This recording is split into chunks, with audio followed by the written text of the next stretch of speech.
waɗanda suka zo tafsir jiya sun ɗan ji wani abu da ya ɗan faru, to babu laifi in gaya wa 'yan uwa ba don komai ba a tahaddusu bi ni'imatillahi shukurin.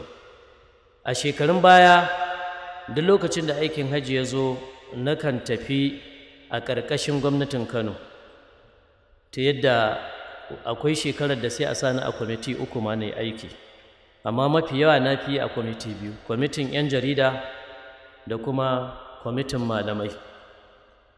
To kusan shekarun da na baya haka aka yi ta yi. To amma cikin wata ƙaddara ta Ubangiji wannan karan sai su kuma federal government sai suka sako kai cewa da su zan tafi ba da state government ma, saboda haka ba Kano zan je ne wa aiki ba, Nigeria zan yi wa aiki. To kaga wannan wani abu ne da an gode ma Allah. Da yawa wanda zai shiga cikin wannan tawagar hatta a cikin manyan malamai a garin nan kamun kafa ake ta ko'ina, har akwai wanda zai tafi har fadar sarkin musulmi a Sokoto ya je nemo alfarmar a sa shi cikin wannan tawagar ta gwamnatin tarayya. Amma Allah da ikonsa ina tuƙi a motata kawai na ji baƙuwan nan ba ta shigo, kawai sai na ɗaga.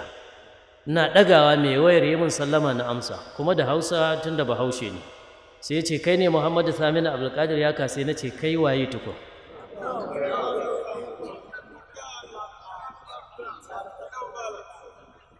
To shi ne sai yadda kuka yi dinnan shi ma haka yi dariya, ya ce kana da gaskiya mana. Kuma sai mun wani yabo ya ce amma kanka a waye yake. To shi ne sai ya gaya min ya ce daga National Hajj Commission of Nigeria ne nan na Hakon National Headquarters Abuja. Gwamnati ta bayar da suna cikin sunayen malamai da za su dafa wa alhazan Nigeria baya wajen tafiya ƙasa mai tsarki. Saboda haka daga nan zuwa gobe 12 na rana ana son fasfot ɗinka ya iso Abuja nan National Headquarters na Hakon da kaza duk dai tsarabobin aka faɗa. Na ce to ba matsala, wallahul musta'an. Yadda ya kawo babu zato, kuma zai kai mun fasfot ɗin ta inda ban zata ba. To alhamdulillahi an abin nan har ma kuma sun yi waya na zama ready, za a yi kira na wani mitin da za a tattauna akan tsarin yadda za a tafi da abubuwa ɗin. Amma na baro ita wannan wayar a kunna kafan kashe ta, na ce ba za ta mutu ba ma. Sai Allah ya wada albarka, Allah ya sa kuma a samu dama irin wannan, a je a yi wannan ibada. Allah ya sa mu dace. To bayan Allah, da sunan Allah mai rahama mai jin kai, tsiran Allah da amincin Allah su tabbata ga annabinsa Muhammadu sallallahu alaihi wa alihi wa sallam. A yau za mu yi tarihin Nana Khadijatul Kubra, uwar gidan babban gida. وهي الزوجة الأولى للنبي صلى الله عليه وآله وسلم. ita ce mace ta farko a gurin annabi tsira da amincin Allah su tabbata gare shi, ita ce matarsa ta farko. Wa awwalu muslimatin, kuma ita ce farkon musulmi bayan annabi Muhammad a duk doron ƙasa gaba ɗaya, ta riga kowa shiga musulunci. Amanat bihi, ta yi imani da manzon Allah. Wa saddaqatu, Nana Khadija ta gaskata manzon Allah. Allahu akbar. Wa hamalat laqabu ummul mu'minina, kuma ta ɗauki laƙabin uwar mummunai ce. Allah ka dawo da mu cikin ƴaƴanta duniya da lahira. Wa hiya ummu auladin nabi sallallahu alaihi wa alihi wa sallam, ita ce ma mahaifiyar ƴaƴan annabi tsira da aminci su tabbata gare shi. Domin mun sani manzon Allah ƴaƴansa 7 ne, 6 da ita ta haife su, 1 ne kawai ba ita ta haifa ba. Kuyangar manzon Allah na Mariyatul Qibtiyya, Allah ya ƙara mata yadda, ita ta haifi Ibrahimu. Amma 6 daga ƴaƴan manzon Allah, Nana Khadijatu ita ce duk ta haife su baki ɗaya. Alƙasim da Abdullahi shine ake ce masa Ɗayyabu, waɗansu kuma sukan ce an ƙara masa ma da lafazin Bahir. Sannan ga Zainab, ga Ruqayya, ga Ummu Kulsum, ga Fadima, su ne ƴaƴanta. Duk da dai an fara kawo ambatan maza ne saboda sunnantuwa da sunna alqur'ani, ar-rijalu qawwamuna 'ala an-nisa'i, amma a tsarin haihuwar za mu ji a gaba kusan ita na Khadija ‘ya'yanta biyu maza a ƙarshe suka zo tare da manzon Allah. To a taƙaice dai wannan baiwar Allah mai daraja hiya sayyidatu Khadijatu binta Khuwailid, ita ce shugaba na Khadija ‘yar Khuwailid bin Asadin, shi kuma Khuwailid ɗan Asadu ne, bin Abdul Uzza, Asadu ɗan Abdul Uzza ne, bin Qusayyi, shi kuma ɗan Qusayyi ne. Kaga Qusayyiwa Qusayyi bin Kilabi, kakan manzon Allah na biyar. Ashe kaga kenan ko da manzon Allah bai auri na Khadija ba, suna da alaƙa ta kakanni. To kuma gashi ma Allah ya mata baiwa, Allah ya mata arziki, ta yi angon da babu wata mace da ta yi ango irin nata. Sayyidatu nisa'i ahli zamaniha, a zamaninta ita ce shugaban matan zamaninta. Wa ummuha, mahaifiyarta kuma hiya Fadimatu, sunan mahaifiyar na Khadija Fadimatu binti Za'ida, ‘yar Za'ida bin al-Asammu, ɗan Asammu. Kaga ashe kenan in ka kalli sunan na Fadima, ‘yar na Khadija ta hudu. Dalilai biyu ya sa manzon Allah ya saka sunan. Dalili na farko sunan kakarsa ce wacce ta haifi mahaifinsa, domin wacce ta haifi Abdullahi mahaifinsa sunanta Fadimatu ‘yar Amr al-Makazumiyya.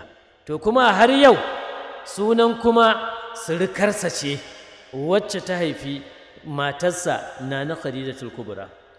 Duk da dai akan mata alkunya da Za'ida, al-Qurashiyati, ba Qurayshiya ce, ta fito daga cikin salsalar Za'idu ɗan Asammi, shi kuma ɗan Jundubi, shi kuma ɗan Harami, shi kuma ɗan Rawahata, Rawahata ɗan Hajar, Hajar ɗan Abdu ɗan Ma'isu, Ma'isu ɗan Amiru, Amiru kuma ɗan Lu'ayyi, Lu'ayyi ɗan Galibi. Kaga anan Nana Khadija kusan da ɓangaren mahaifinta da ɓangaren mahaifiyarta duk gaba ɗaya Qurayshawa ne. Illa dai kawai ta ɓangaren mahaifinta tana cikin Bani Asadin, ta ɓangaren kuma mahaifiyarta tana cikin Bani Amiri, shine kawai bambanci. Amma ita ba Bahashimiya bace ba, annabi shine Bahashimi, domin farkon aure na Hashimai zalla a musulunci Sayyidi Ali da Nana Fadima, shi Bahashimi ne, ita Bahashimiya ce. Su ne farkon aure na Hashimawa a addinin musulunci. To Nana Fadima afwan Nana Khadijatul Kubra wa kanat tukanna fil jahiliyati, ta kasance ana mata alkunya a zamanin jahiliya Ummu Hind, ana mata alkunya da Ummu Hind, wa hiya al-mulaqaba bit-tahira, ana mata kuma laqabi da at-tahira, wa sayyidatu quraish kuma ana mata laqabi da shugaban qurayshawa. To kaji dan kadan daga cikin dangantakarta. Wulidat radiyallahu anha, an haife ta, Allah ya dada ita, fi baitin mujaddin wa su'udadin wa riyasatin qabla al-hijrati bi 68 ama. An haife ta a gida wanda yake mai girma, kuma gida na jagorori, gidan da suke shugabanci. An haife ta kafin hijira da shekara 68, 68, shekara 68 kafin hijira, ba fa kafin amul fil ba, kafin hijira. Wa qabla amul fil, kuma shekarar da aka haife ta kafin yakin giwa bi 15 aman, da shekara 15 ne. Mun san shi kuma yakin giwa a shine aka haifi manzon Allah. Hasali ma daga sanda aka yi yakin giwa zuwa ran da aka haifi manzon Allah kwana 51 ne, daga waƙiyar zuwa ran da aka haifi manzon Allah. To ita na Khadija an haife ta shekara 15 kafin amul fili. Kaga kenan wannan ya nuna ita ta girma annabi sallallahu alaihi wa sallam da shekara 15. Ina fata mun fahimta. To shine lokacin da aka haife ta kenan. Nana Khadijatul Kubra ta tashi a cikin gida kamar yadda aka faɗa na jagoranci, na shugabanci a wannan birni. Don haka tun farkon tasowarta ta tashi cikin kyawawan ɗabi'o'i, kuma Allah tabaraka wa ta'ala ya yi ta da hazaƙa da fahimtar abu nan da nan. Haka ta taso a cikin wannan gida har Allah tabaraka wa ta'ala ya sa ta kai lokacin munzalin ta zama budurwa